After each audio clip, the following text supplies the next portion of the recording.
All right, so we're gonna do my reading for the week, and we're gonna follow the same format as we did for the one for Bobby that we just completed.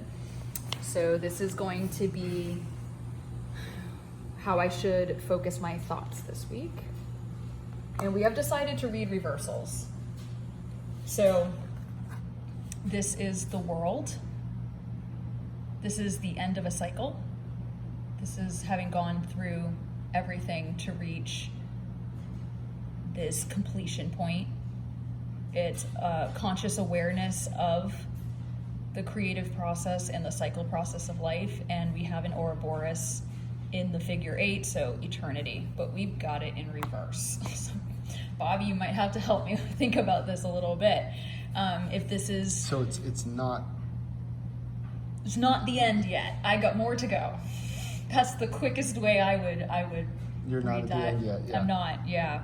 Mm-hmm. And to be conscious of that. Conscious or of cognizant, that. Yeah. Bring your thoughts to that idea of you're not at a new beginning yet. Right, I'm not at the end of the cycle and a new beginning yet. Yeah, it's like this, I'm kind of somewhere in the middle probably, you know? And that's interesting because I guess we are trying to be at a new beginning. And so this is kind of like a reminder that like, don't think you're at the new beginning yet. Yeah, maybe there's some more legwork to do. Like I'm working on it, but my thoughts Don't assume you're there yet. Yeah. That's how I would take it. Or just to go a little deeper because of the BPD stuff, you know how I do a lot of black and white thinking. Mm-hmm. Is it possible that it would be saying avoid, or like since it's a reversal, it's like don't think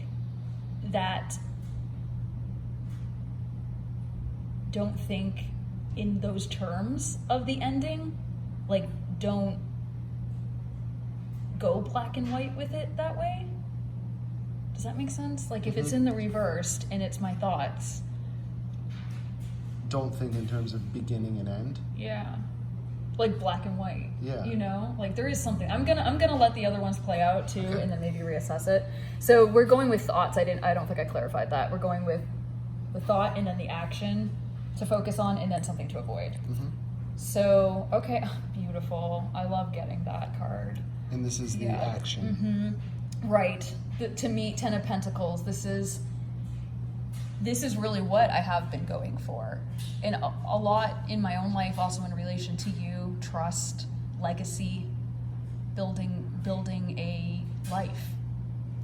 Having everything you need in an earthly way. That's the full thing there. So that's what anyone would want. That's the final card of Pentacle. Yeah. It's the highest form of worldly accomplishment. Family, the tree of life happening here. And is that like a home or a village or something? Yeah. And this looks like a younger hand and an older hand. It's like passing on to the next generation. You know, I deal a lot with these thoughts about getting older as well and how to handle just the passing of life and what to do with life. So how would this relate to this week's Actions. Is this like something you're going to do, something you need to like actively try to do? Right. Well, I mean, I have an interview tomorrow, so from a practical Pentacles perspective, it's like starting a new potential job. You know, leaving one type of work for another. Something that's going to help me leave a legacy that's solid, to live that.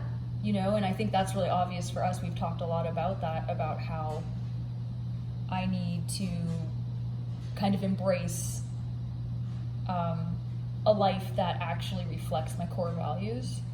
So this week, that is what I've been already planning for. So it's more like this is even like confirmation for me that as long as I, you know, am going forward with that in my actions, stay true to that, then this is what I'm achieving, essentially, action-wise. This is what is happening. Yeah, this is what will actually occur. Yeah. Something like that. Yeah. I mean, I'm doing it this week. Is how I see it. Yeah, you're already. doing it. Yeah. Mm-hmm. Okay. And this is something to avoid. Great. That's perfect for me. 5 of Cups. It's not being able to make a decision overthinking, suffering. All my cups are falling away except the two there. It's having a hard time with emotions. And this is really true for me because I can get pretty easily dysregulated. You know, it doesn't take much to throw me off. It can just be a simple thought. You know, it doesn't have to be a catastrophic event. It can just be me worried about stuff. So yeah, I mean, I just relate so much to that. So I really, of course, and that's been my fear leading up to this week, is that I will have some dysregulation I've got to deal with, especially in the face of a new job. That the stress and stuff and the decision making could ultimately bring you down emotionally. Yeah. You know what's interesting is that this one, like normally it's beginning and end, but beginning and end sort of like in a never-ending cycle, like in a loop. You know, the snake eating its own tail. Yeah. So it's kind of, it's also like, if we're reversing this card, Yeah. it's also like maybe avoid the cycle of black and white thinking, or the cycle of things are beginning and ending. It's the looping thoughts potentially. And also It's like, even just for myself personally, like just getting really intuitive with it. I tend to focus on like my trauma, my childhood trauma. It's like, you know, this baby coming into the world completely vulnerable. And like a lot of my issues here really have a core there. In that cycle, I mean, and even my tattoo is this Ouroboros. It's like, I've marked myself with it. yeah, You know, so there's something so strong about that. So it's reversing it. It's like, don't revert to those old thoughts, those old patterns of thoughts, or the loop, you know, the infinite loop, that symbol of infinity, you know, and then the snake obviously eating its own tail. I've always had a problem with the snake eating its own tail, fundamentally, because it's like, that just sounds like a bad idea. That's like suicide. Well, it's also reincarnation. Is it? Okay. Yes. So, but I get what you mean, because it's just like, that doesn't ultimately, seem right. because what it is it's a cyclical nature of the universe. It's self-destruction. That's how I always took it. And Oh, on a very literal. That's interesting. Just on a very literal level, like, I don't want to like eat myself, because that just doesn't make sense. This is why I have to work out the rest of that tattoo that I told you about to open up the Ouroboros. I have a thing with that. Okay. And so now, anyway. My God, babe. Okay, so we have a thing about the High Priestess for me. It keeps coming up. You've been getting the Emperor. I'm getting the High Priestess. I get it a lot. This time it's reversed. We decided to accept reversals. And what I did a little more research into the bottom card, and you know, it seems to be the consensus is that it's a shadow card, so it could be hopes or fears, and it's an underlying truth. And that's really interesting to me, because I most often get the High Priestess in the upright position. So interesting to me, this is my fear. I would take it as a fear. It's a fear of not having wisdom, a fear of not using my insight. And certainly if I'm stuck in Five of Cups, it's pretty hard to be here. Yeah. So that is my concern for the week, especially because in your reading, you had Seven of Cups here, and I really don't want to be, I took that for myself as I want to make sure that I'm supporting you this week so that you can get everything done you need to. And if I get stuck in these kind of Five of Cups things, you tend to, you know, you have a lot of compassion and you want to help, but it can pull you off and derail you. So yeah, it's kind of a thing of like wanting to be the High Priestess, not just for myself, but for us, you know, like to make sure we have a good week and we do accomplish what we need to accomplish. So and a fear or underlying truth is that in a lot of ways you have not been the High Priestess. Right? Yeah, that's true. Or that hasn't been achieved, or you're afraid that it might not be the case, you know, that you act like the High Priestess. Something I was noticing as I was turning the card, I couldn't help it, the beauty of the reversal, wanting to see it the other way, is that right underneath we have the Chariot, which has been popping up for us as like our couples card, you know, of like directing together, but having to stay focused together.